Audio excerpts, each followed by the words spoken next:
والصلاة والسلام على سيد المصطفى وعلى آله وصحبه على الصدق والوفاء. أشهد أن لا إله إلا الله وأشهد أن محمدا عبده ورسوله لا نبي ولا رسول بعده.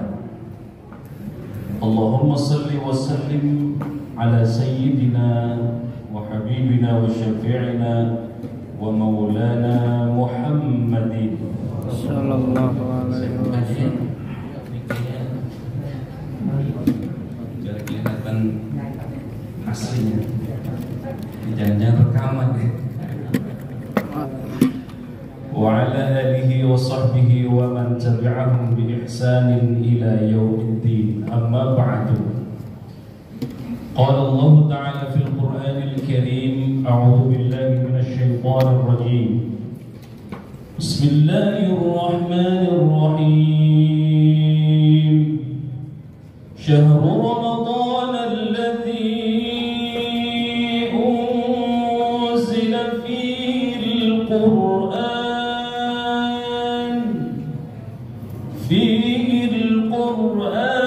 هدى للناس وبينات من الهدى والفرقان. وقال النبي صلى الله عليه وسلم: من صام رمضان إيمانا واحتسابا غفر له ما تقدم من ذنبه. صدق الله العظيم وصدق رسول الله الكريم ونحن على ذلك من الشاهدين والشاكرين والحمد لله رب العالمين. Hadirin hadirat, shaimin shaimat, jamaah Masjid MBR, Masjid Baitur Rahman. Saya lupa mulu karena ngundangnya jarang-jarang. Masjid Baitur Rahman Pondok Labu. Pak Haji Bambang jarang undang. Hadirin hadirat, shaimin shaimat yang dimuliakan Allah Subhanahu wa taala. Syariat puasa itu, Bapak sekalian yang dimuliakan Allah, baru ada atau baru disyariatkan setelah pasca hijrahnya Rasulullah sallallahu alaihi wasallam, tepatnya di tahun kedua hijrah. Bagaimana puasanya Rasulullah sallallahu alaihi wasallam sebelum disyariatkannya puasa Ramadan? Turunnya ayat 183 yang kita sudah hafal semua. Bismillahirrahmanirrahim. Ya ayyuhalladzina amanu kutiba alaikumus siyam. Kutiba alaikumus siyam kama kutiba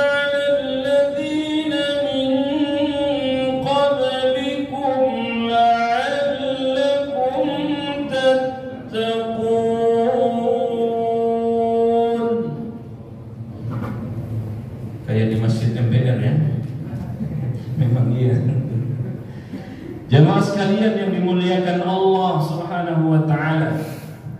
Sebelum adanya syariat puasa Ramadan, ayat yang tadi saya baca itu tepatnya turun di Madinah. Dengan demikian, dalam ulumul Quran, ayat-ayat yang turun di Madinah atau pasca hijrah itu dikenal dengan ayat-ayat Madaniyah. Kenapa dinamakan ayat-ayat Madaniyah? Karena turunnya pasca hijrahnya Rasulullah sallallahu alaihi wasallam. Termasuk ayat puasa, syariat puasa itu turun setelah Nabi hijrah, tepatnya di tahun kedua. Sebelumnya Rasul beribadah puasanya, syariatnya mengikuti syariat-syariat umat terdahulu. Nabiullah Nuh alaihi salatu wassalam pernah berpuasa di hari Asyura setelah digoncang banjir yang luar biasa. Kurang lebih dalam riwayat itu banjirnya Nabiullah Nuh itu 6 bulan. Kalau Jakarta 6 bulan itu bisa tenggelam gitu ya. 3 hari aja sudah semata kaki. Lah ini banjirnya Nabiullah Nuh alaihi salatu wassalam itu sampai 6 bulan. Begitu sudah surut, ketika itu di hari Asyura ya, di bulan Muharram tepatnya, maka begitu surut, Nabiullah Nuh dan umatnya yang hanya segelintir orang itu, Masya Allah, umat ternakal itu umatnya Nabiullah Nuh alaihi salatu wassalam. Ada nggak yang paling nakal? Kayaknya nggak ada itu ya. Bayangkan 50 tahun hanya 1 orang tuh dapat pengikutnya. Usianya 950 tahun. Ada yang mau saya doakan usianya sepanjang Nabiullah Nuh? Oh, pada geleng semua. Allahumma tawwil umurana ya seperti Nabiullah Muhammad sallallahu alaihi wasallam. Baina sittin wa sab'in, antara 60 sampai 70 tahun saja. Itu yang diberikan waktu kita di dunia ini. Begitu di Asyura itu Nabiullah Nuh alaihi salatu wassalam, begitu sudah diselamatkan oleh Allah, maka Nabiullah Nuh dan pengikutnya yang hanya sedikit itu kemudian berpuasa di Muharram, di bulan Muharram itu, tepatnya di Asyura.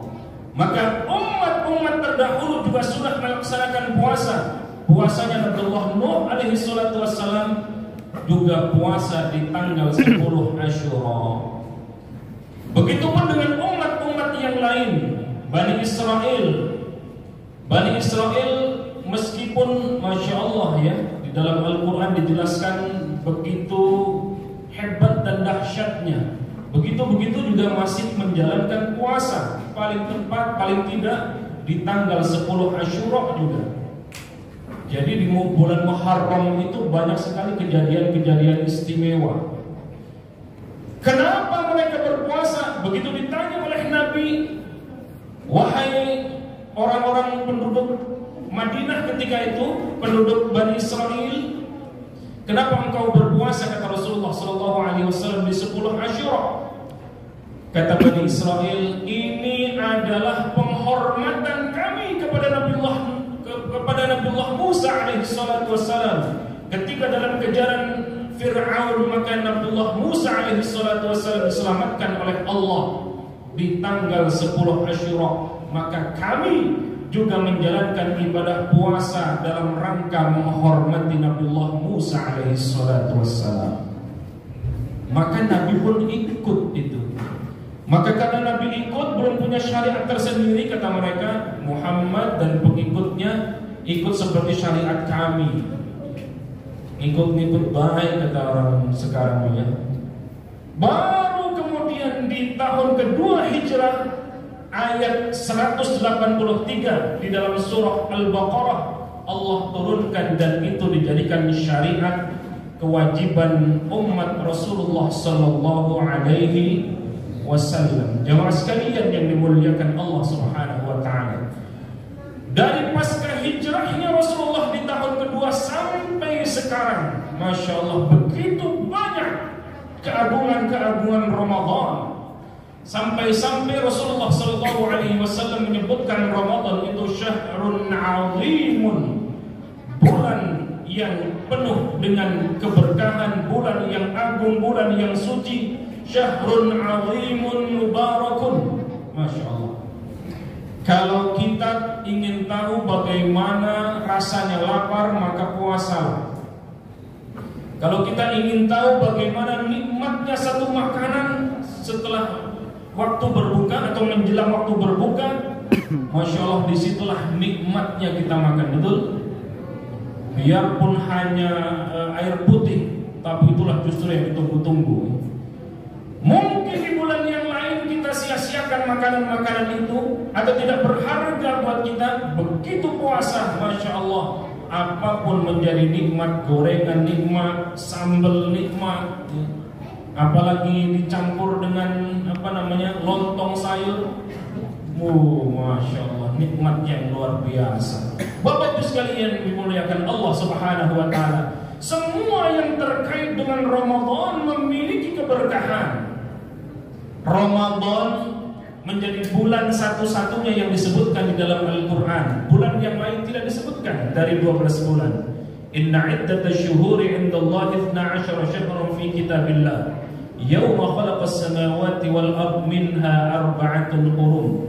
Di surah At-Taubah itu Allah sebutkan arba'atun hurum, 4 bulan yang dimuliakan, 4 bulan yang diagungkan, tetapi Allah tidak menyebutkan secara spesifik bulan apa saja 4 bulan itu. Hanya Nabi menyebutkan thalathatun mutawaliyatun, 3 bulan yang berturut-turut, Dzulqa'dah, Dzulhijjah, Muharram, dan satu lagi adalah bulan Rajab. Rasul yang menyebutkan, tidak dalam konteks Al-Qur'anul Karim. Begitu Ramadan, Allah secara khusus dan spesifik menyebutkan Syahrul Ramadan alladzi unzila fihi al-Qur'an. Dengan demikian Bapak sekalian dimuliakan Allah, semua yang terkait dengan Ramadan mesti memiliki kemuliaan dan keagungan dari Allah Subhanahu wa Ta'ala. Kita berpuasa, Masya Allah, dari niat kita berpuasa sampai kemudian waktu berbuka, di situ waktu mustajab. Tidak ada yang tidak dikabulkan oleh Allah Subhanahu wa Ta'ala doa-doa kita. وَإِذَا سَأَلَكَ عِبَادِي عَنِّي فَإِنِّي قَرِيبٌ أُجِيبُ دَعْوَةَ الدَّاعِ إِذَا دَعَانِ